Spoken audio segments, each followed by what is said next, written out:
Paz seja convosco. Louvamos a Deus por esta oportunidade que o Senhor nos dá de novamente estarmos na sua casa, louvando, adorando e bendizendo o santo nome dEle.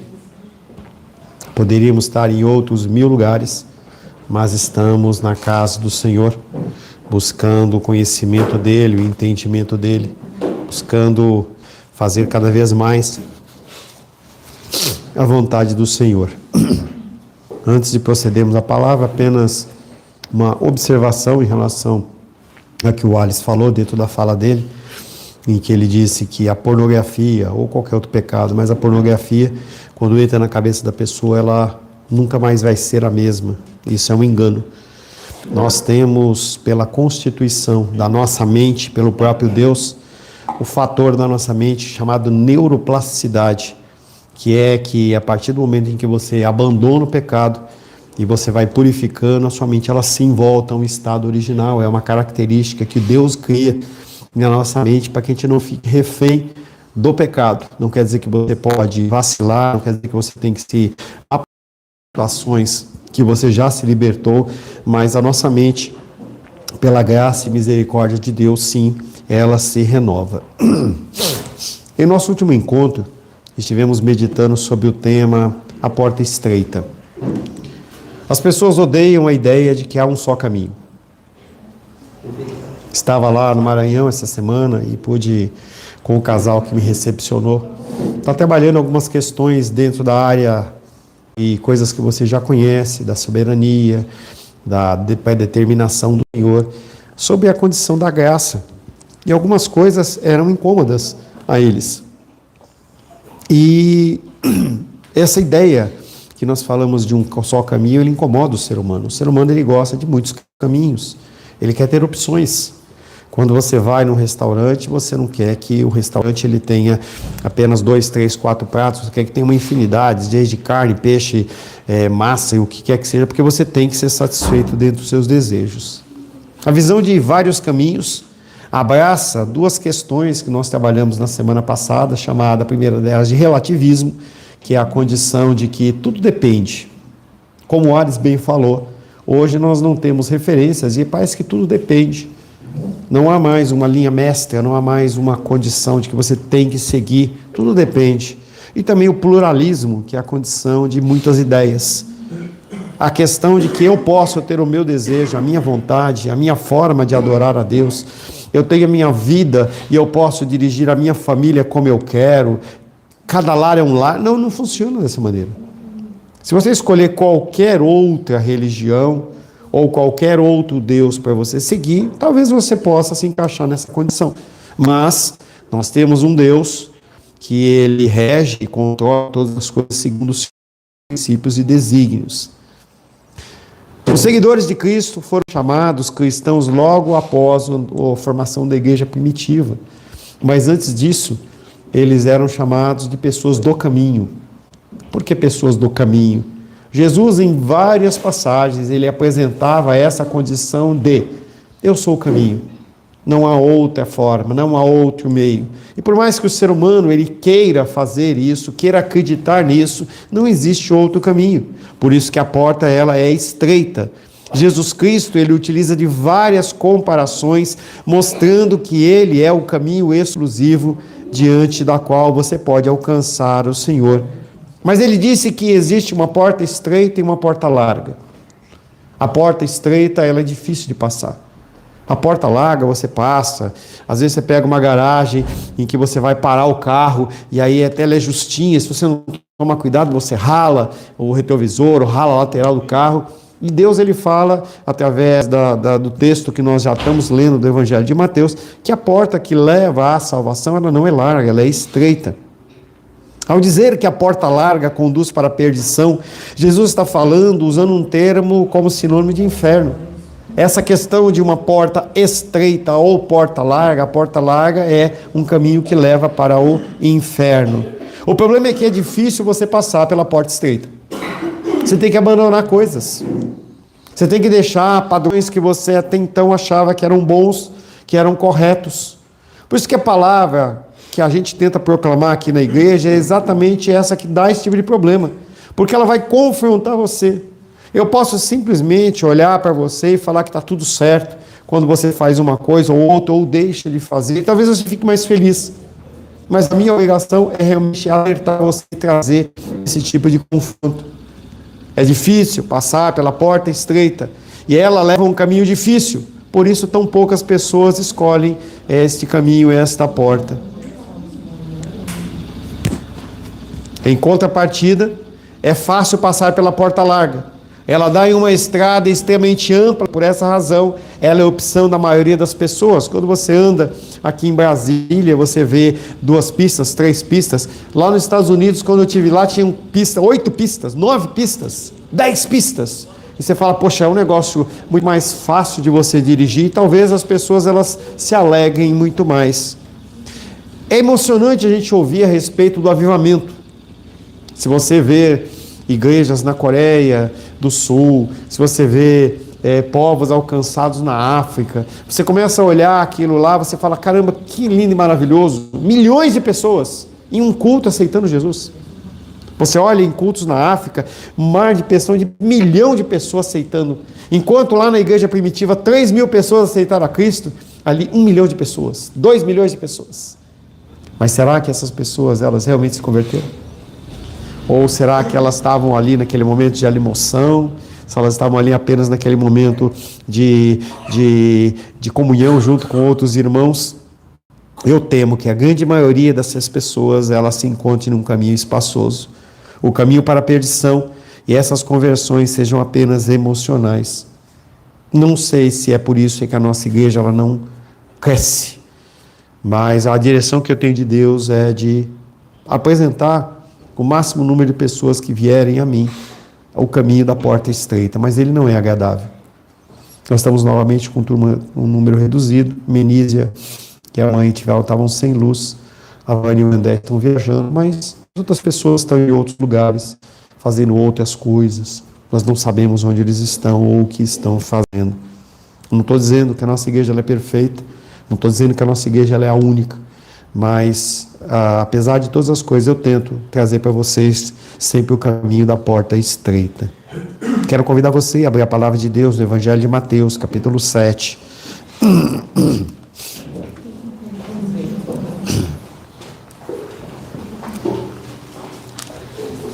O Evangelho de Mateus, capítulo 7. Novamente, nós vamos ler do texto dos versos 13 ao 20.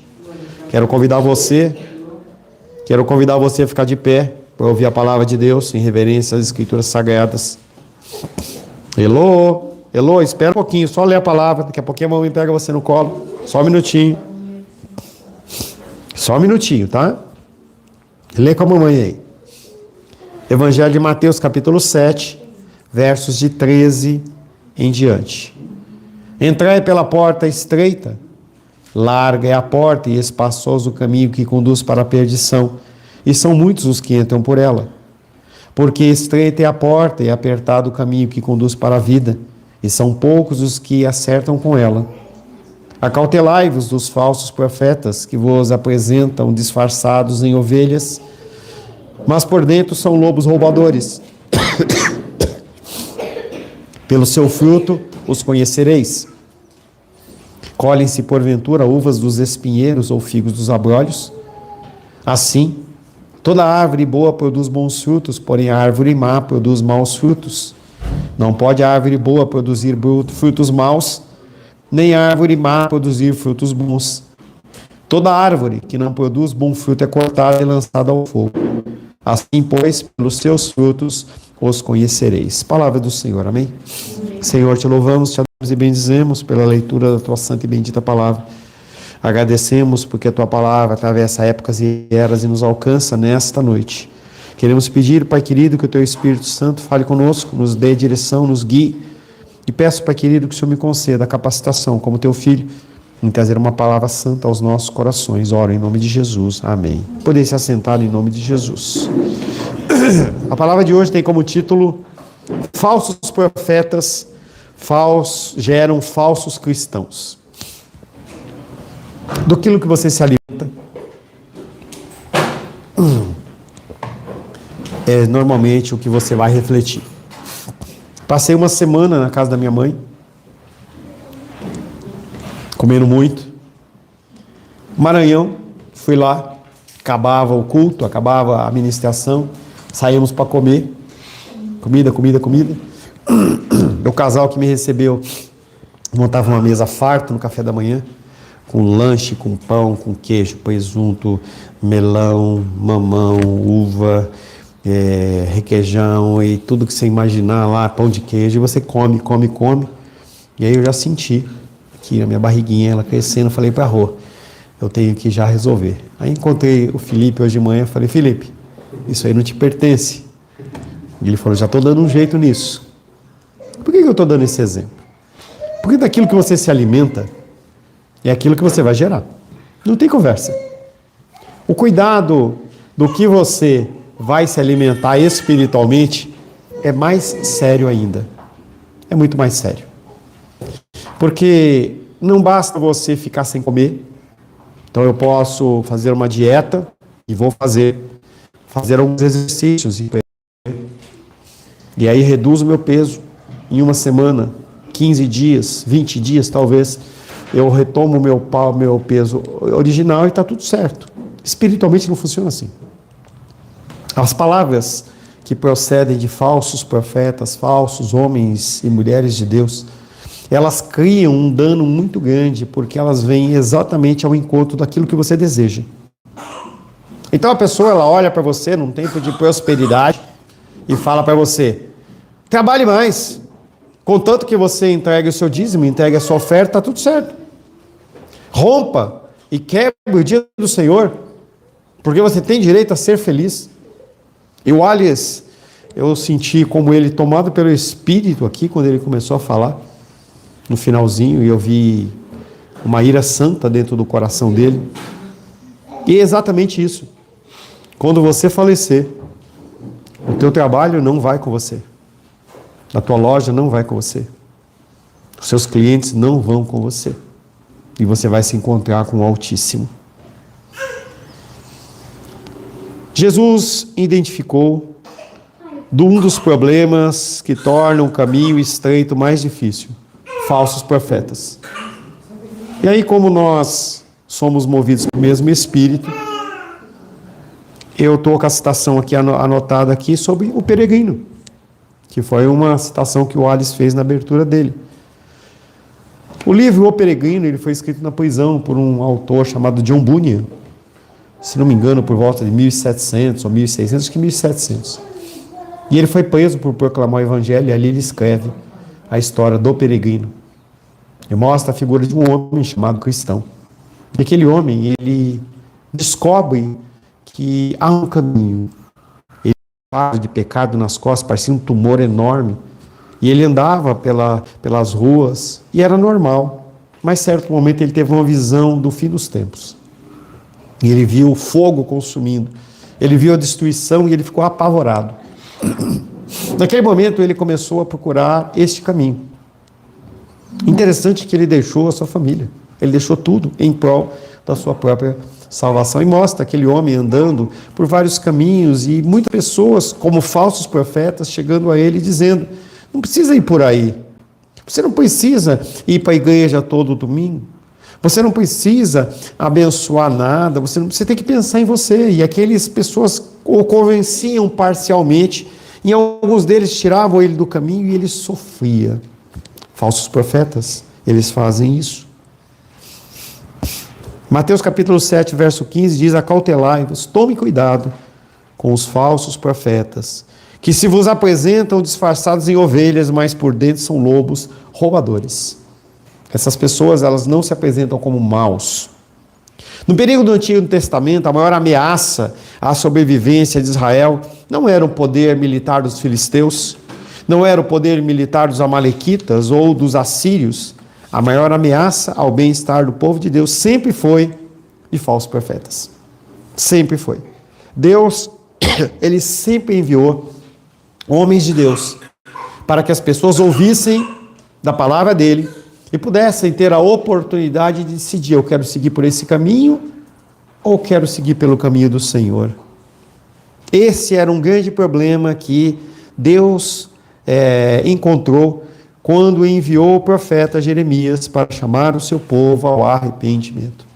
Hoje pela manhã falamos sobre a questão do arrependimento e remorso. O profeta, a mesma palavra para as mesmas pessoas, e algumas pessoas se arrependem e outras ficam indignadas. Talvez elas sentam remorso daquele pecado e não querem exposição. E aí a pessoa ela vem, ouve algo que vai ao encontro, ou melhor, vai de encontro àquilo que ela acredita, e a pessoa ela fica totalmente confrontada, chocada, e ela fala: não vou mais nesta igreja, porque essa igreja ela é muito dura. Essa igreja ela não profetiza bênção, essa igreja não traz elementos que me deixem infeliz. Pelo contrário, eu saio daquela igreja pior do que eu entrei. Eu saio incomodado.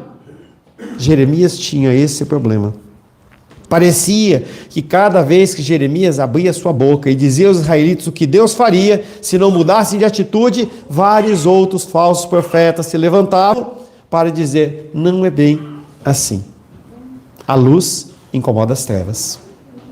A luz incomoda as trevas. Gostaria muito de termos a nossa igreja cheia. Há 2 semanas atrás a gente estava lotado.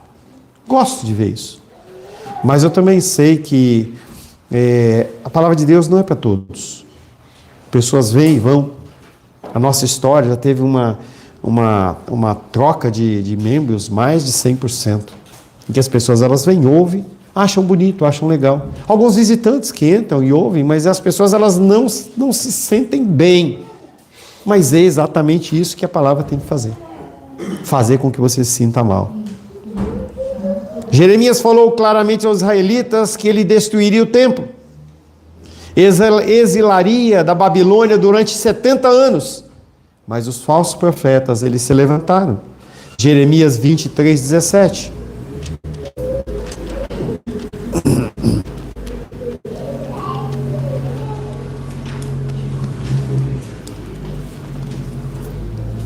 Jeremias, capítulo 23, verso 17, diz assim: dizem continuamente aos que me desprezam, o Senhor disse, paz tereis, e a qualquer que anda segundo a dureza do seu coração dizem, não virá mal sobre vós. Então Jeremias ele trazia uma palavra dizendo, vai ter, o pau vai comer. E eles falam, não é bem assim. Vai demorar um pouco mais. Não é para esses dias, não. Sempre Deus, ele levanta um juiz que nos liberta. Então, o que o profeta Jeremias está falando é mentira. Jeremias, capítulo 28, versos 2 e 3.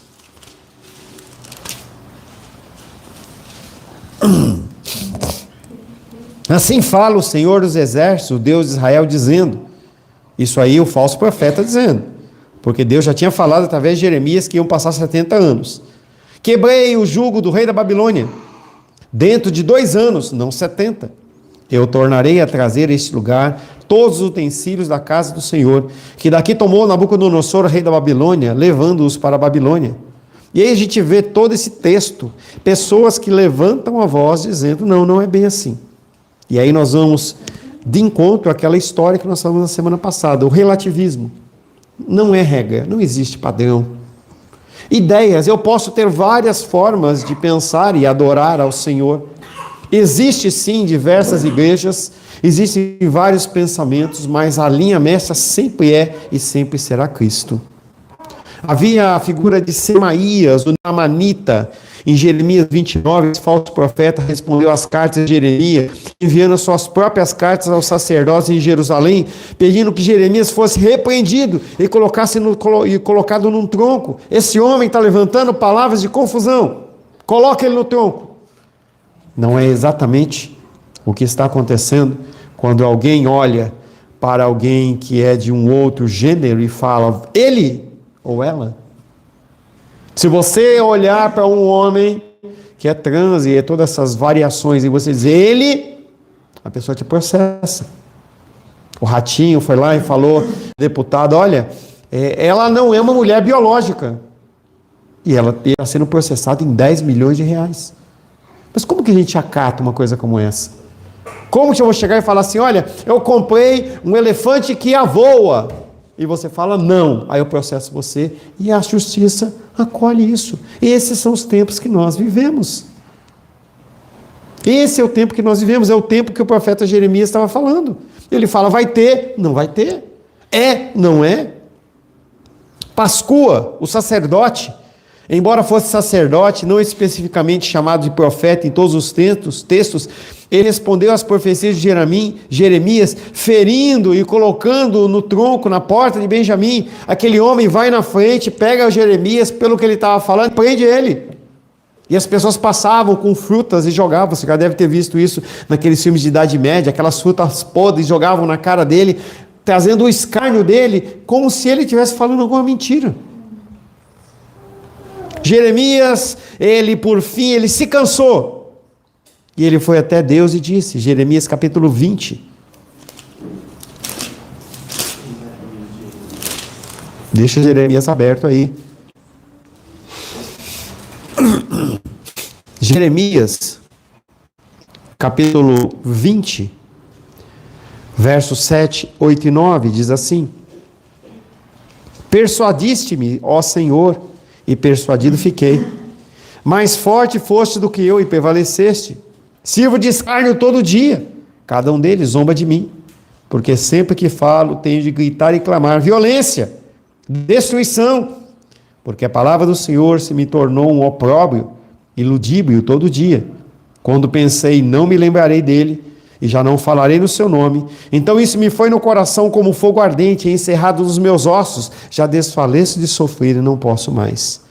Jeremias, ele falou, não aguento mais. É muito pesado. Eu vou desistir. E quando ele intentou desistir, o coração dele se incendiou. É algo que aqueles que são filhos de Deus têm chamado perseverança dos santos. Você vai continuar lutando, vai continuar tendo uma série de dificuldades. Aquele casal lá no Maranhão, ele fala assim, poxa, por que tem que ser tão difícil? Porque se não for difícil, a gente abandona. É através da luta e dificuldade que você for analisar a sua vida, é quando você mais busca Deus. É quando mais você se estreita esse relacionamento, esses laços com Ele. Era uma viagem como essa, que eu fiquei uma semana fora, que eu sinto mais falta da minha esposa e da minha filha. Em que eu olho e falo assim, poxa, que riqueza que eu tenho. Às vezes, quando você fica convivendo, você passa como uma coisa comum. E Deus, Ele permite que as lutas e dificuldades, elas venham, até porque para que o nosso coração, ele continue um coração que busque ao Senhor. Jeremias estava reclamando porque a sua mensagem era impopular a respeito do juízo iminente. E colocava-o constantemente sob ataque dos falsos profetas, e por isso tinha de suportar a reprovação do povo. A nossa querida e saudosa Ione, que foi onde nasceu a nossa igreja, ela ligou para mim ainda e falou assim, daquele jeito, eu gostaria tanto de voltar para a sua igreja, mas enquanto você estiver pregando daquele jeito, eu vou ficar na minha. Porque não é uma palavra popular, não é comum, não é agradável. Ele decidiu não mais falar em nome de Deus, mas ele não conseguiu. O profeta não poderia parar de pregar a mensagem que Deus lhe transmitira. No final, Deus consolou Jeremias com a promessa de dar conta dos falsos profetas. Jeremias 23, 12. Essas pessoas que se levantam contra Deus. Portanto, o caminho deles será como lugares escorregadios na escuridão. Serão empurrados e cairão nele, porque trarei sobre eles calamidade, o ano mesmo que os castigarei, diz o Senhor. Qual o problema da queda destes profetas? É que junto deles vai quem? Aqueles que ouviram o que ele falou. A gente estabelece dentro do conceito sacerdotal um grau de ligação muito grande. Então, nos momentos de dores das pessoas, nos momentos de alegria, a gente está presente. Quando um homem de Deus, ou um falso profeta, ele cai, junto com ele, muitas das pessoas que não têm a sua fé alicerçada em Cristo também caem. Mas o falso profeta, ele faz questão de gerar algo muito mais ligação, uma ligação muito maior, quase que impedindo a pessoa de abandonar essa ligação que havia. Tinha uma moça que congregou conosco um tempo, Eu fiz inclusive o casamento dela com um membro lá da igreja do pastor Ayrton, em que ela, quando ela começou a estudar teologia, a pastora dela se indignou com algumas coisas que estavam sendo ensinadas e ela determinou: a ninguém é permitido fazer teologia. E aquela moça foi com muito cuidado conversar com a pastora, perguntando qual era o motivo, o que estava acontecendo. E ela falou: não, é pronto, é assim, pronto. Talvez uma coisa que o Felipe tenha ouvido, que ele vai se lembrar: ovelha não está aqui para falar, ovelha está aqui para obedecer. Na época que o Felipe estava chegando conosco na nossa igreja, ele mostrou esse áudio dessa pessoa que falou com ele. A mesma coisa aconteceu com essa menina. E essa menina, ela entendeu que não tinha nenhum problema, não tinha nenhum erro ali, e aí ele continuou simplesmente fazendo a teologia, e a pastora descobriu. E a pastora falou umas besteiras para ela, falou que ela ia morrer, que ela ia fazer isso, e aquela menina entrou numa crise tremenda. E eu a ajudei a sair desse processo de depressão que ela estava sentindo, porque realmente trazia para ela uma angústia muito grande. Então, falsos profetas, elas trazem destruição. Jesus tinha profundo conhecimento de todos esses profetas do Antigo Testamento, e com certeza os cristãos primitivos também enfrentaram falsos profetas. Jesus disse: Ele é o caminho, Ele é o profeta. Atos capítulo 20, verso 29.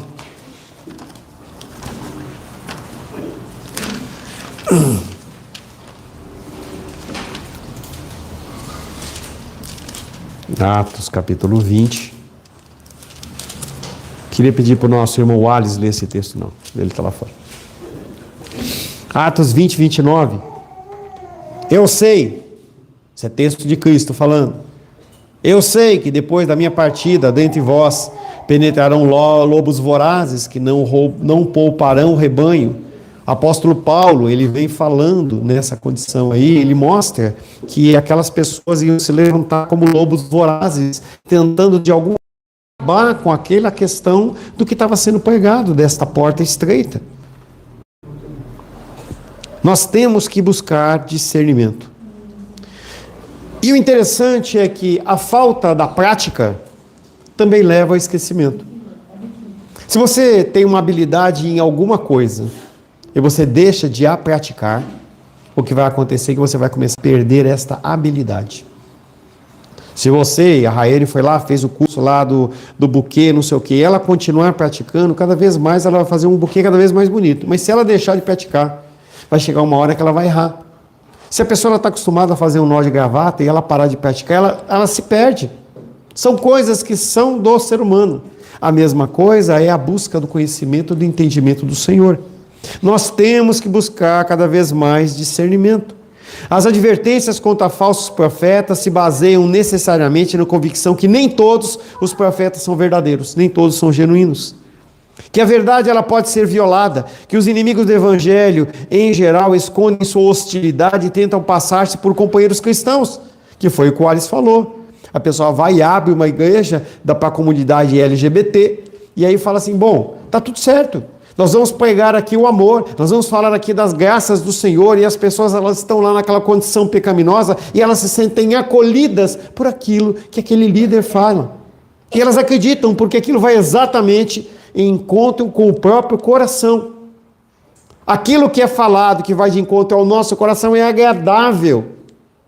Hoje pela manhã a Rosângela falou assim: toma esse shot. Aí ela pegou e colocou um limão com uns negócios lá, uns venenos lá, entendeu? Falou: toma, e aquilo não é agradável.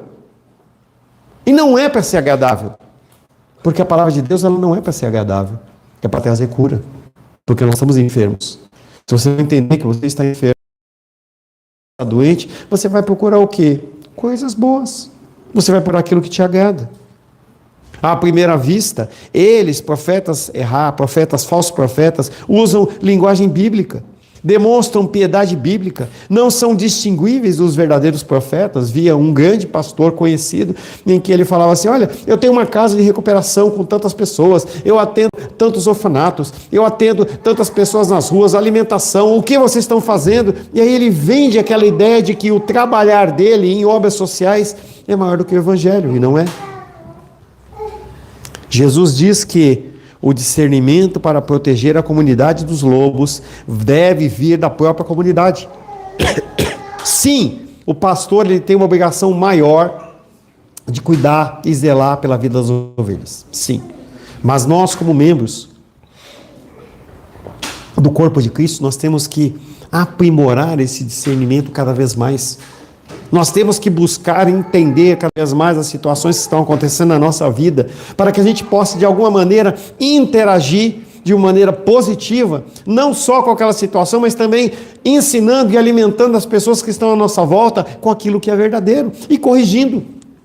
Nós não podemos agir de uma forma covarde, em que a pessoa está agindo errado e simplesmente para que a pessoa ela se sinta bem conosco, eu não falo nada.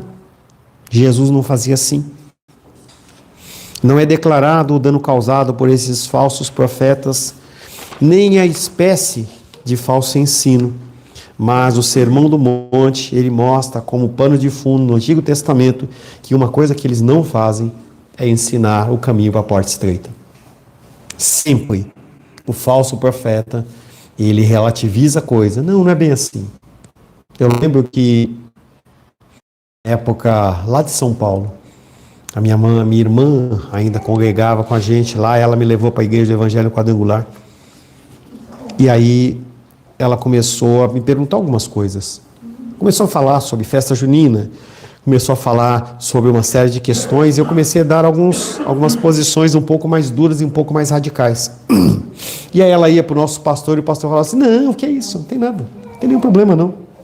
Na igreja aqui em Brasília, quando a gente fazia aconselhamento, duas meninas, né, que eram amadas, né, dentro da igreja, uma delas foi casar. E aí ela chegou para mim e falou: pastor, eu estou querendo casar aqui. E eu falei: quem é o cara, né? Eu não conheço. Ela falou assim: é o Hudson. Eu falei: Hudson, eu não conheço ele. Ele é mais conhecido como Minhoca. Aí eu falei assim: você vai casar com o Minhoca? Ela falou: eu quero casar com o Minhoca. Aí ela abriu o Facebook dele e estava lá ele com as armas de paintball e não sei o que e tal. Eu falei: minha querida, casamento entre cristão e não cristão não é bênção. Vai dar problema. Aí ela foi contra o pastor e falou: não, o pastor Paulo é muito duro, ele é muito radical, não vai por ele não. E ela seguiu. Interessante que esse casamento durou mais que um ano. O Minhoca, ele foi andar em outro tipo de terra, entendeu? E já está casado com outra pessoa. Os falsos profetas na época de Jeremias propagavam falsos ensinamentos abertamente. Mas Jesus alertou sobre um tipo mais perigoso, aquele que usa máscaras. Aquele que é um falso profeta que usa máscaras. Tais profetas não se parecem com falsos profetas. Pelo contrário, eles são bondosos, eles são gentis, têm a aparência de cordeiros. A realidade, entretanto, é que eles são lobos disfarçados de cordeiros. 2 Coríntios, capítulo 11, verso 14.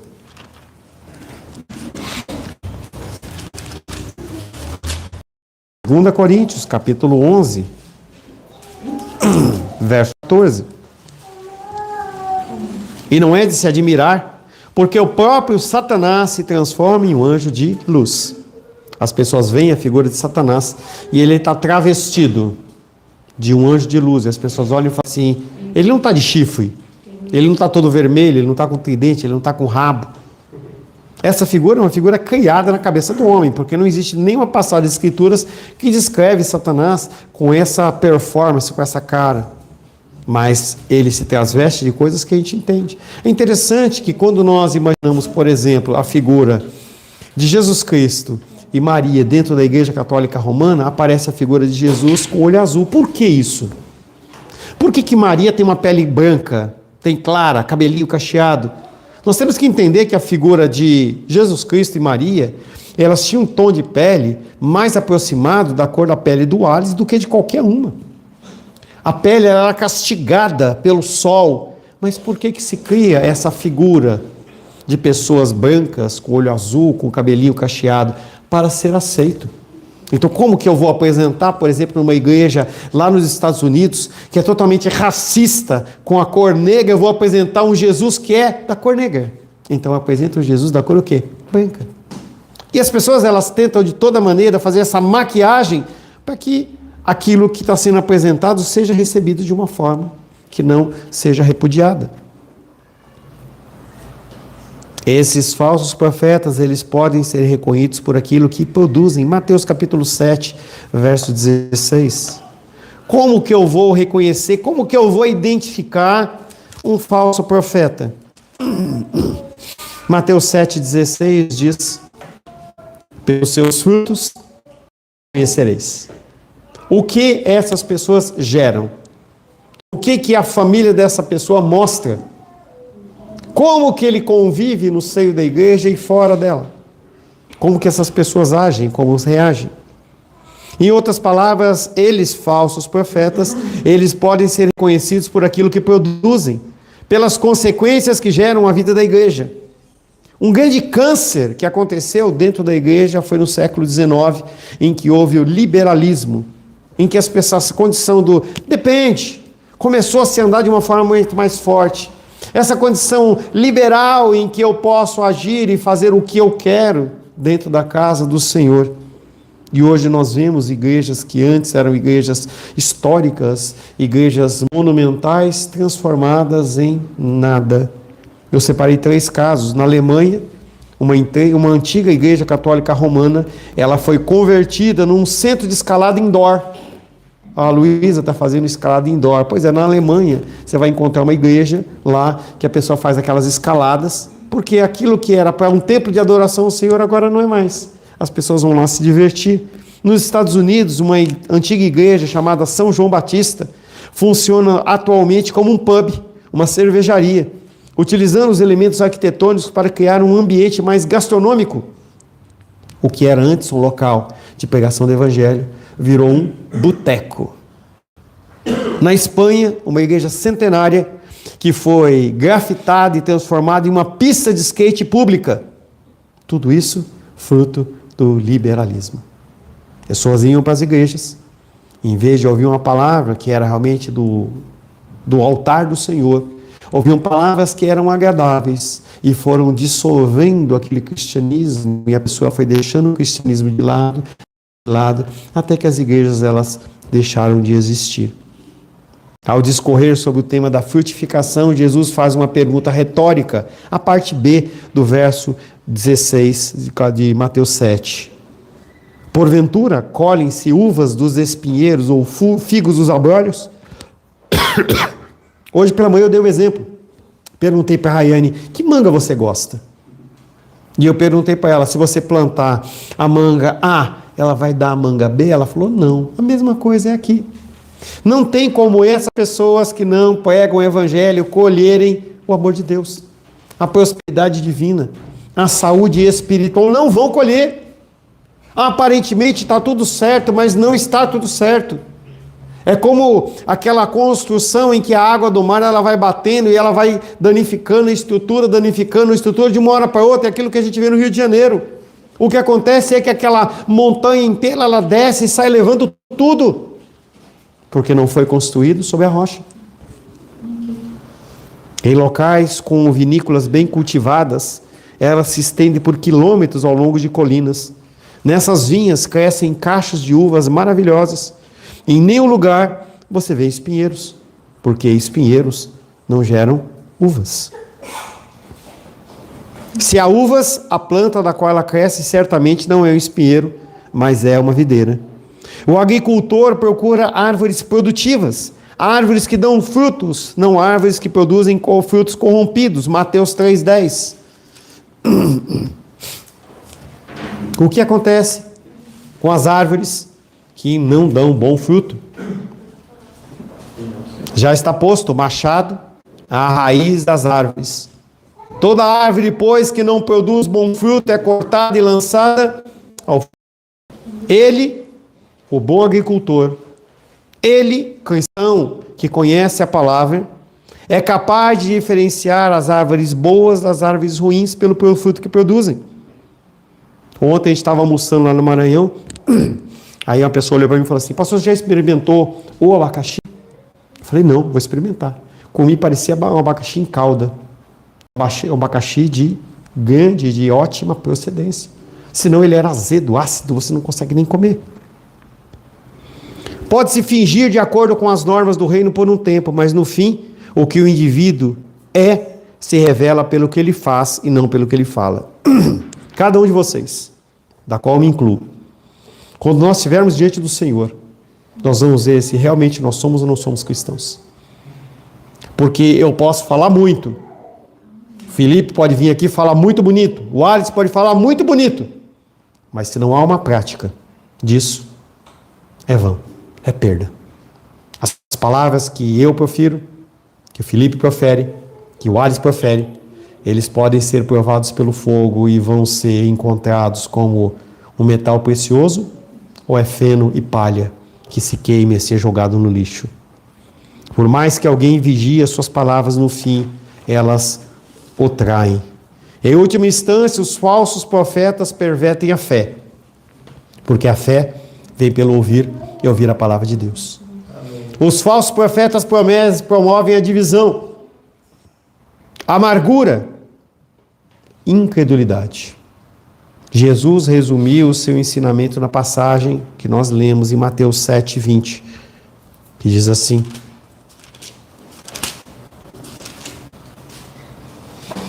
assim, pois, pelos teus frutos os conhecereis. Não sei o futuro. Às vezes as pessoas elas me perguntam algumas coisas como se eu conhecesse o futuro. Eu não conheço o futuro. Eu espero que quando o Senhor voltar, e como o Alice falou, Jesus está voltando e está próximo. Eu espero que eu encontre vocês na fila.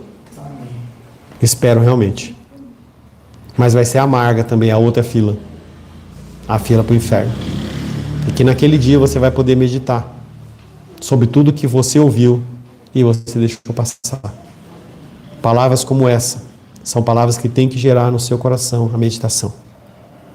Quem tem sido as pessoas que têm falado ao seu coração? O que tem movido o seu coração? Devemos buscar o caminho estreito, pois somente ele conduz a vida, independentemente do que os outros. Você vai ter muitas situações até o fim da sua vida. Eu tenho 58 anos. Eu olho a vida da Isabela assim e falo assim: tanta coisa que essa criança vai passar ainda. Ela vai aprender a comer a papinha dela, depois comida sólida, depois ela vai para a escola, daqui a pouco ela vai crescer mais e mais, vai chegar uma hora em que talvez ela comece a trabalhar. São tantas coisas que tem para uma pequenininha dessa. Não é um caminho tão grande para mim, é muito maior para ela, que a gente não sabe o futuro. Mas haverá um dia em que você vai ser confrontado em relação a tudo que você faz. Papais. Gostaria que todos os papais estivessem aqui, mas estão apenas 2, 3. Papais, cuidado com aquilo que seus filhos ouvem. Cuidado. Cuidado com as escolas. Há 2 semanas atrás, eu perguntei para a Rayane, falando sobre a Heloísa. Cuidado. Cuidado com o que as professoras falam. Porque pode ser que depois de 5 anos, dentro de uma escola, você descubra que a escola está promovendo gênero, promovendo uma série de coisas, e para você tirar essas raízes do coração das pessoas, é muito difícil. O caminho inverso é você trabalhar com as crianças em casa. Algo que há um tempo atrás, a Ingrid foi atrás. Mas é um movimento mundial. Eu tenho um pouco de retenção, um pouco de dificuldade com isso. Mas dentro do que a gente tem visto de ensinos, é algo a se ponderar.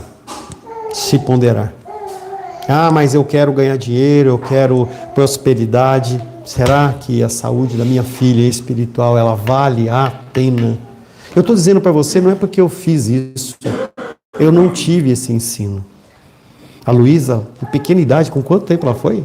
Alguns meses. De 9 meses, a Luísa estava na escola. E ela ia, porque a gente não tinha esse tipo de ensino. Ninguém olhou para mim e falou assim: olha, siga por esse caminho. Nunca falamos. Mas hoje eu posso falar para você: cuidado. A gente vê as faculdades federais, em especial, lá com faixas de toda sorte ou espécie. Independente da motivação, independente de qualquer coisa, a gente tem que entender que o Irã, ele não é um país que privilegia mulheres.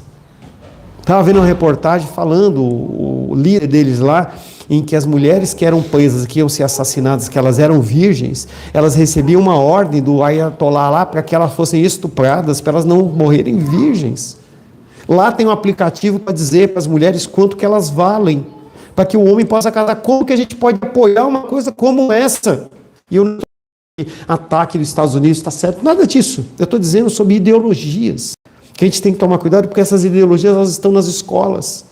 E se a gente permite, a gente coloca o nosso filho lá achando que ele está bem cuidado, e o que nós vamos colher depois de 3, 4, 5 anos vão ser crianças totalmente deturpadas, com uma série de transtornos, porque a própria escola vai falar que isso é normal e não é normal. E às vezes a gente poderia ter se sacrificado um pouco mais. Então, cada decisão que a minha filha toma, eu paro para pensar, será que eu não deveria ter investido mais na vida dela? Será que eu não deveria ter ensinado mais? Algumas decisões dela eu reputo como erradas, outras como certas, é o crescimento dela. E, por enquanto, ela ainda tem eu tenho um grau de intervenção com ela, mas isso não vai durar muito. É diferente de você chegar para uma Helena, para uma Manu, uma Heloísa e falar assim, não vai fazer isso e pronto, ou Júlia, não, agora vocês conseguem, depois vocês não conseguem mais. Porque o que vocês plantaram é o que vocês vão colher. Senhor, em nome de Jesus, louvamos, adoramos e bendizemos Teu nome. Agradecemos pela Tua graça e pelo Teu amor, agradecemos pelo Teu cuidado sobre as nossas vidas. Pedimos, Pai querido, que o Senhor possa fortalecer a Tua palavra dentro do nosso coração, que nós possamos ser homens e mulheres segundo o Teu coração e possamos dar frutos, Pai, frutos que glorifiquem, exaltem e bendigam o Teu santo nome. Aquilo que não procede do Senhor, que o Senhor possa retirar e que nós possamos, Pai querido, crescer cada vez mais em estatura e graça diante do Senhor. Oro em nome de Jesus. Amém. Graça ao nosso bom, querido e amado Deus.